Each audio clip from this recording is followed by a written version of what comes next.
So, did you just get the gift of having HR added to your responsibilities? Yeah, I can hear you silently screaming right now. And to top it off, you're thinking, but I don't know diddly about HR.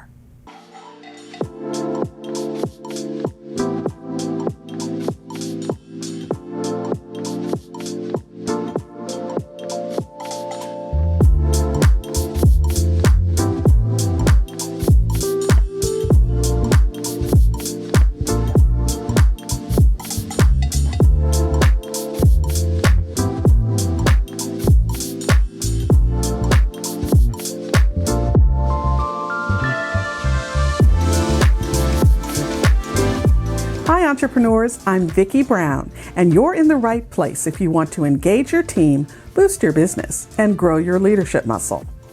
Well, creating a basic HR structure for your company, that doesn't require becoming an HR professional, but it does demand that you understand some key elements.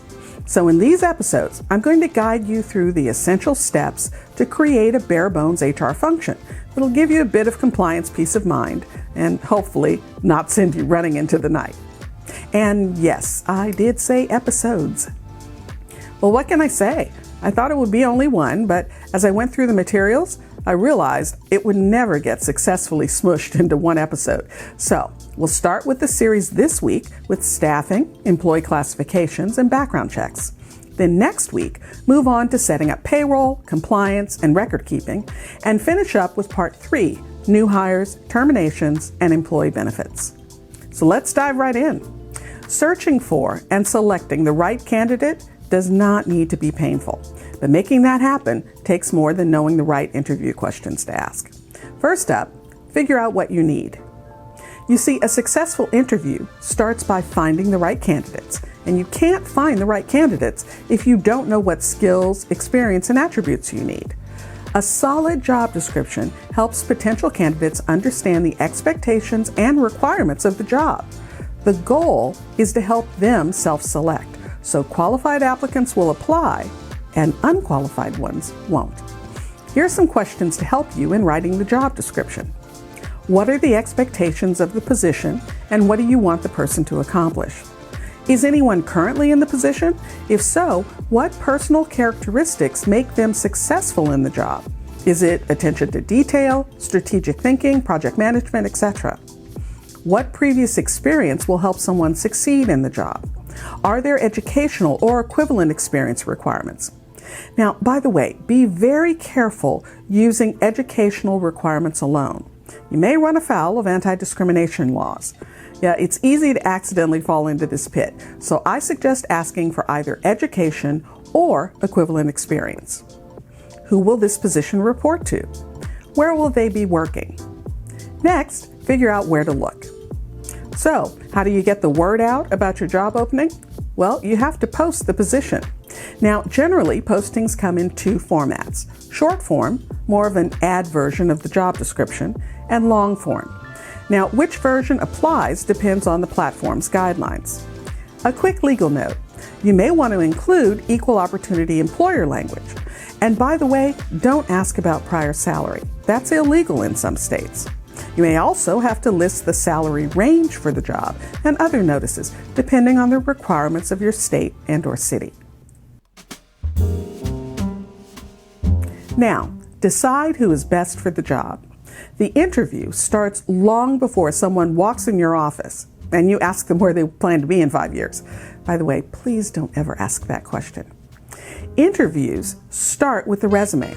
No matter if you're the first one to see the resume or you have someone who does the initial screening, your job is the same in both cases. Compare the resume with the job description to determine 3 things. 1. Is there a match of qualifications and experience with what you need? 2. What additional information do you need regarding items that are listed on the resume? And 3. What information do you need regarding items not listed on the resume? So focus on number 2 and number 3, information you need.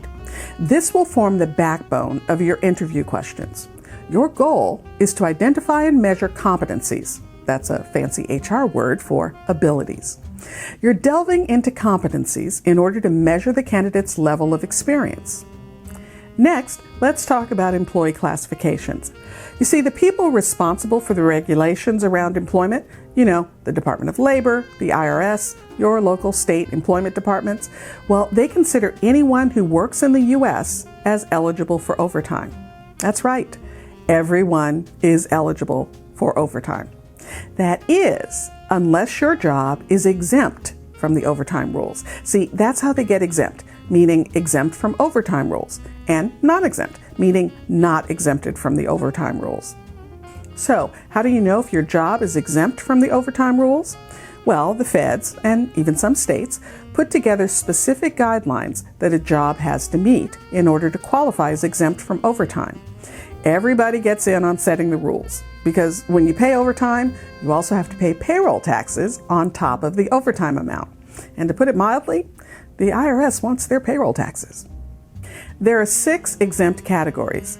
Keep in mind, you have to see how the job itself stacks up against the exempt categories to figure out if it qualifies as exempt, again, meaning not eligible for overtime, or non-exempt, meaning eligible for overtime. The categories are executive, administrative, professional, computer professional, outside sales, and highly compensated. Now, I'm not going to take the time to deep dive into the categories here, but keep 2 things in mind.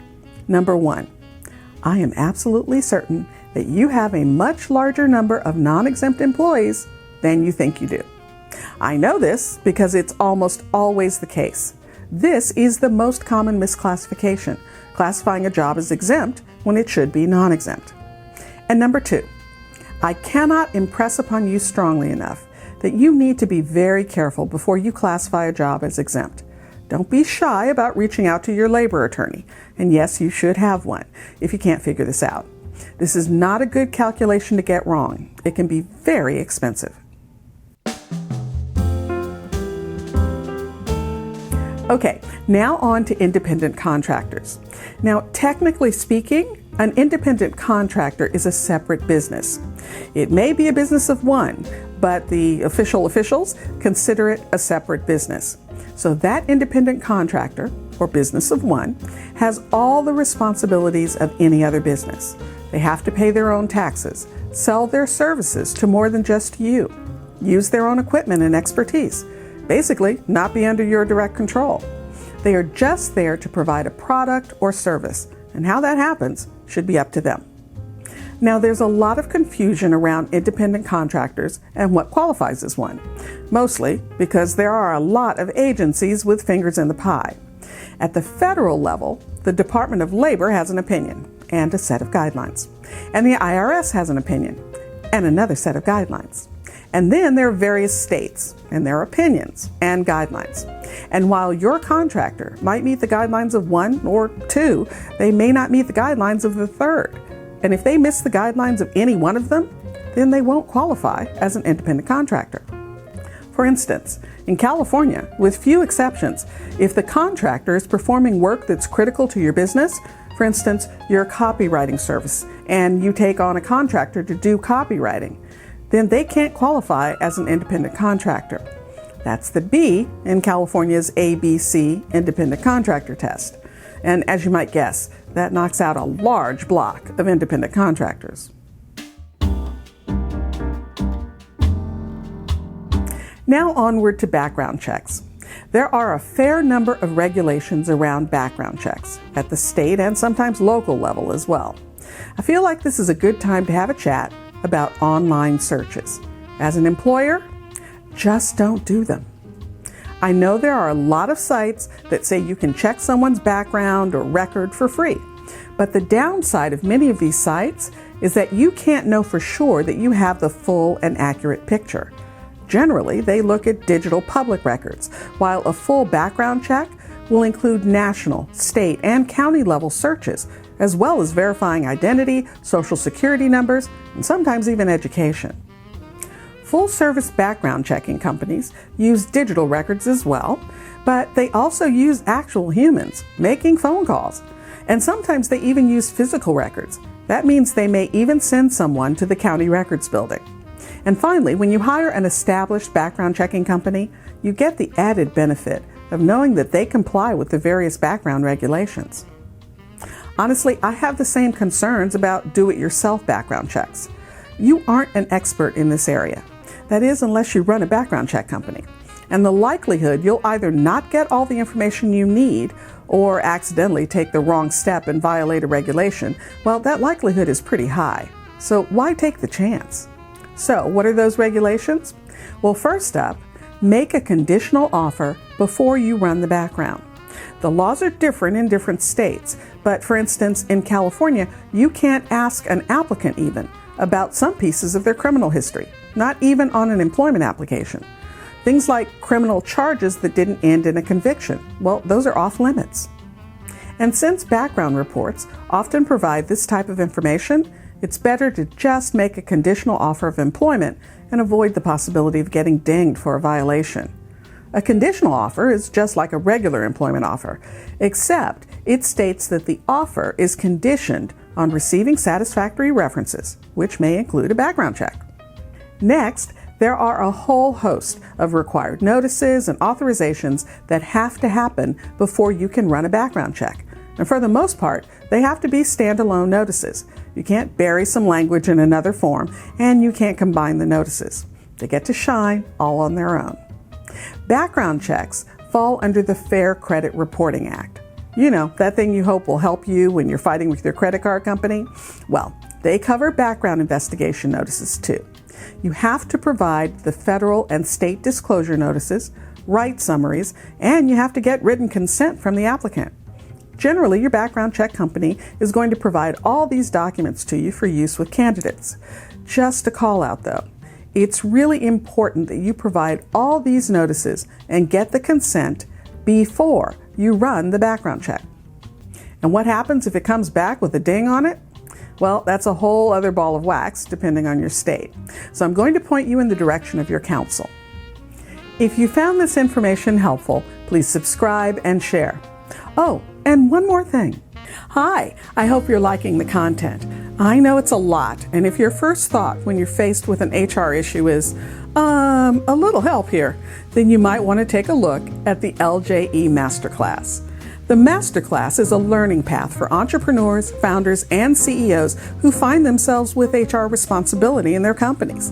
Listen, if you're anything like me, you spend your time living, eating, and breathing your company. And I know you don't have time for some long, all-encompassing course in human resources. After all, you don't want a PhD in HR. No, you just need the answer to your question, and you need it now. Well, that's what the LJE Masterclass is for. Designed by entrepreneurs for entrepreneurs, it's an online learning path and, most importantly, resource.